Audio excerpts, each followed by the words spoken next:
Welcome to the Apeid, everyone. This is the inaugural post of the Apeid magazine, where we're going to be talking about topical issues of all manner as we go along. I hope you'll be one of the early subscribers to the channel and get the community growing. You might find some topics of interest coming down the pipe, and I hope you will be first on board for that. I'm going to apologize up front for the lack of polish because I'm throwing this one up as quickly as I can because I wanted to be timely. Because as we all know, King Charles is visiting Canada to sit in on the throne speech, and sovereignty is top of mind today, and we're hoping for Charles to ride in on his trusty steed and save us from the perils of the American imperialists, or something like that. I'm sure he's just going to sip champagne and eat cucumber sandwiches, or whatever the hell it is King Charles does. To address the matter at hand of the king and the monarchy in general, I'm going to go back to an essay I posted last year. And if you can't tell by the headline my general opinion about the king and the monarchy, then you're not reading closely enough. But anyway, I'm just for the sake of this video, I'm just going to go through the essay. I'm going to do a little bit of hermeneutics and rubric and offer some commentary if anything seems unclear. So let's get into it. The Queen is dead, and let that be the end of it. It being the monarchy. And you can tell by my little graphic here that I'm putting Canada up front, over top of its British past. So I think my lack of subtlety there should make it very clear. Anyway, let's get into it. The introduction. Let it be noted from the outset that if I had to choose between Queen Elizabeth and the Kardashians as the arbiters of English culture, I would take the Queen any day. This is not an impudent screed meant to besmirch the character of the individuals who make up the monarchy, which is low-hanging fruit in certain cases. I think you know who I'm talking about. But the institution itself, and the case for driving the final nail in the coffin of monarchy writ large. Needless to say, I am not a fan of monarchy as an institution, the royal family of England notwithstanding. As always, and especially of late, the fragility of electoral democracy as craft and concept has had its proponents practically wringing their hands raw over the lapses and attacks from many quarters. It is equally concerning to see these same proponents of democracy line up and positively fawn over the Queen and the royal family, as if monarchy, autocracy, fascism, and totalitarianism do not appear together in the search results of a thesaurus. What I'm saying here is that I find it very, very contradictory and even ironic that the proponents in the media and our political structure, they're constantly talking about how electoral democracy is under attack, and there's a big worry about this. And then they go to a royal family event and they drag out the king and the queen, or whatever monarchy in whatever country you're talking about, and simply, bend the knee to them. And I find this very, I don't know what the term is, disconcerting. I'm not worried about it necessarily, but I find it hypocritical, if nothing else.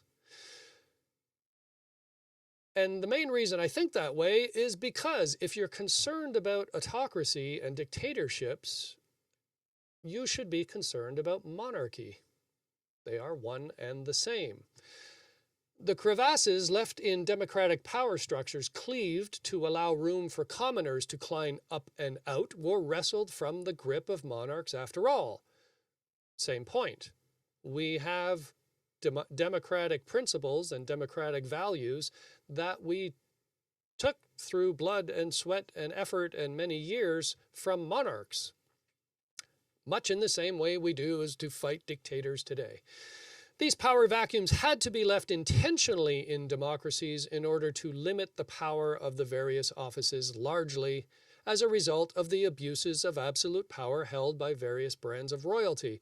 What I mean here is we don't give the same powers to prime ministers and presidents in democracies for the exact reason that we don't trust kings, just like the Romans in the Roman Republic had a very big distrust over giving dictatorial powers to one person, much like the Greeks did. And we should still today. So we leave the soft powers of the presidency and prime ministerships for interpretation for the individual. Okay.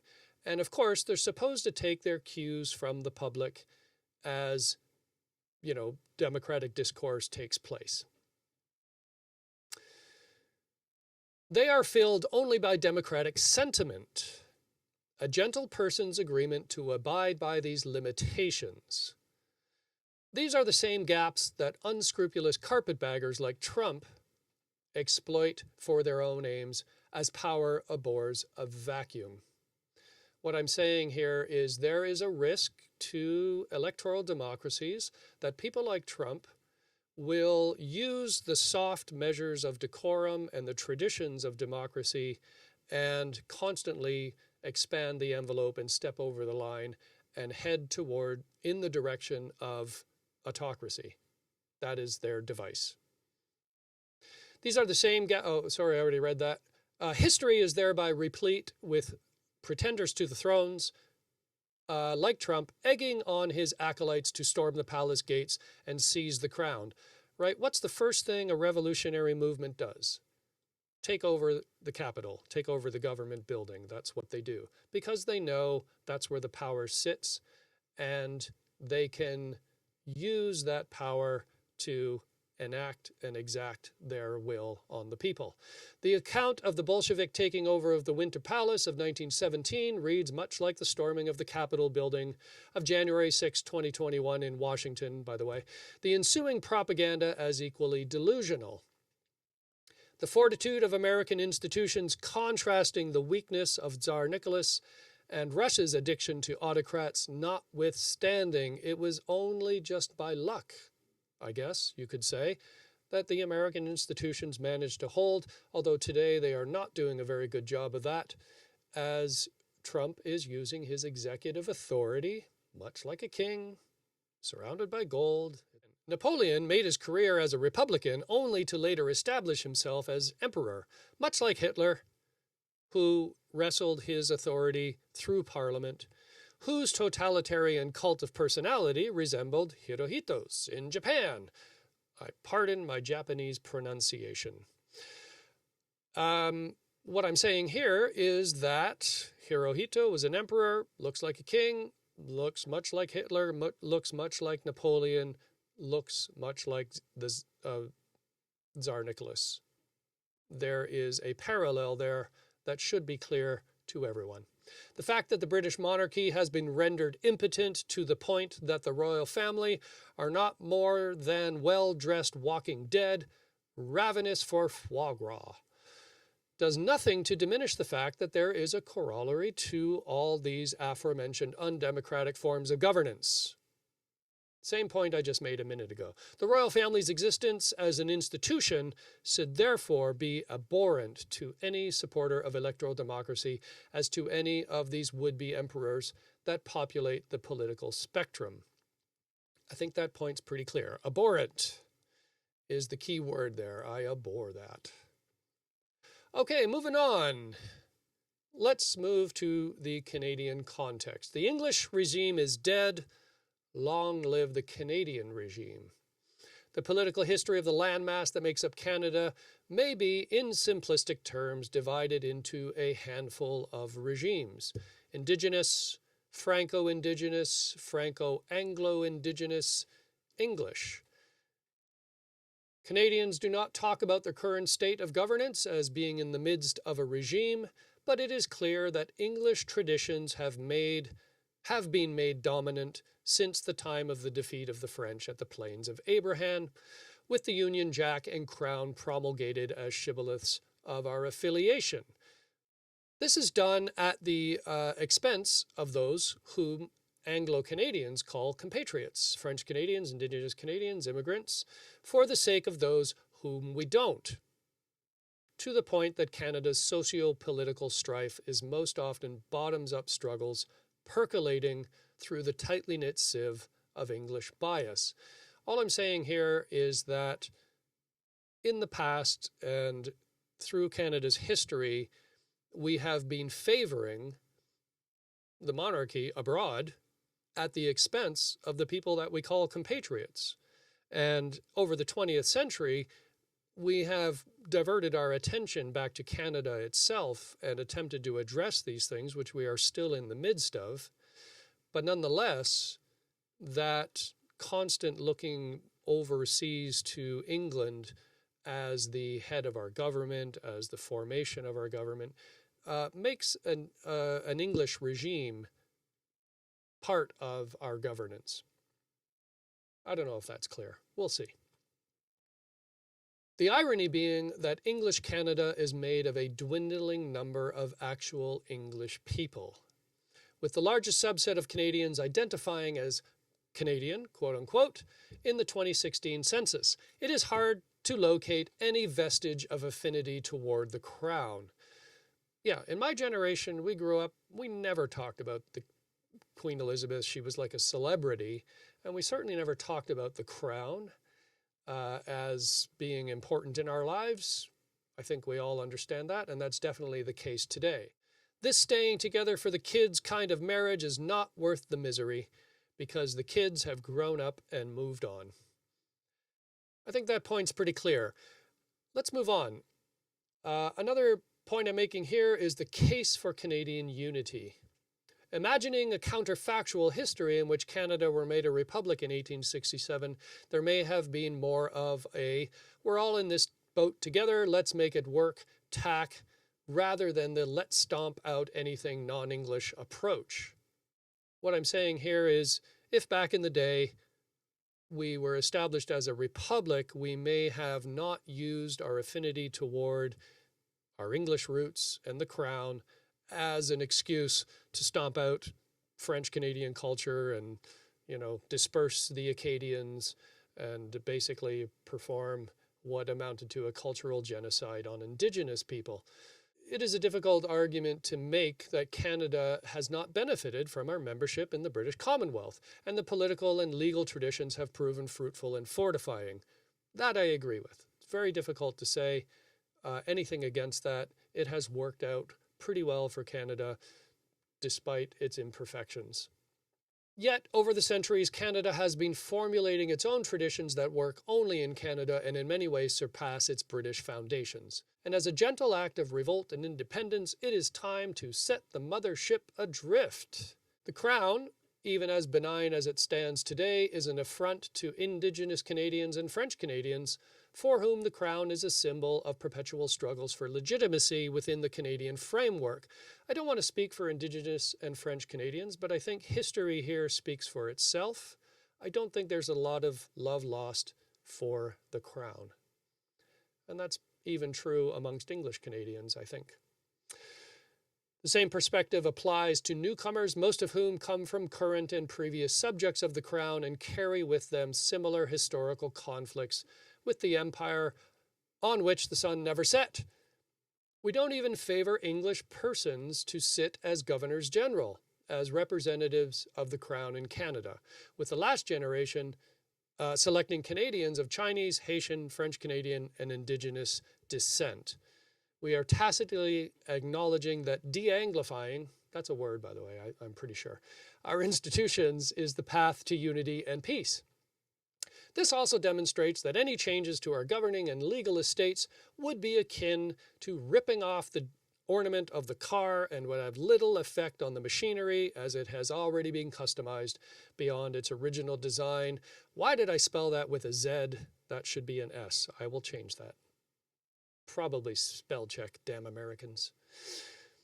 All I'm saying here is that if we got rid of the monarchy and the Crown as the head of the state, it would make very little difference to the functioning of the country. We probably wouldn't even notice. Conclusion. Let that be the end of it. The recent passing of Elizabeth II saw a stream of remembrances of Elizabeth the Great. Quote unquote. I don't know if people call her that. I'm just, inferring. Here she is working on an army jeep. Remember that time she walked her dogs? Here she is sitting on a plane. She's so brave, attending events at her age. She so loved to drive her Jeep around Balmoral. This insipid fascination with these wholly unremarkable people whose main talent is being born forces a majestic stretch to attribute to them accomplishments achieved by commoners on a daily basis. I know what you're thinking.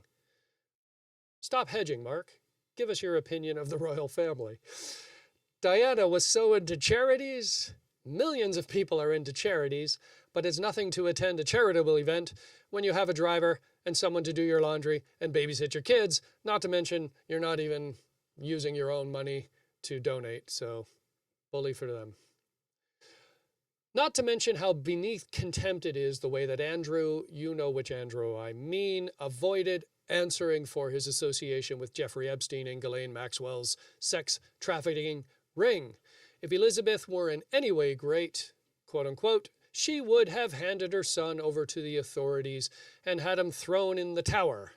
I think I should have put thrown in the tower in quotes, because that was, metaphor. I meant prison, of course.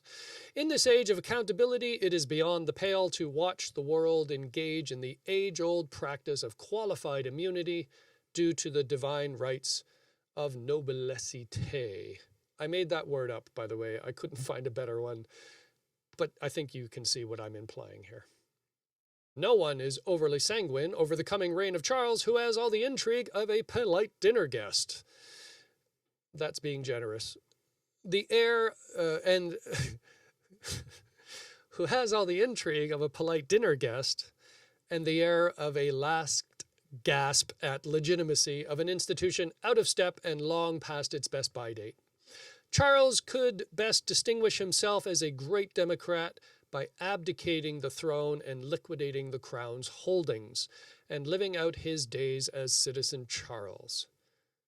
If there were ever a time for Canada to let loose the apron strings and throw in with Barbados and fortify similar sentiments in Scotland and Australia, now would do. Let that be a model for the notion that no human should subjugate him or herself to others, no matter how great they may be. And that is my concluding sentiment. Any self-respecting person should never subjugate themselves to another human, especially someone as flawed as a king or a queen or anybody representing the monarchy at all. I don't find them to be very great people. They're not really worthy of our respect and our admiration. They don't really do much. I can say they practically do nothing at all except mope around and, provide fodder for the scandal rags.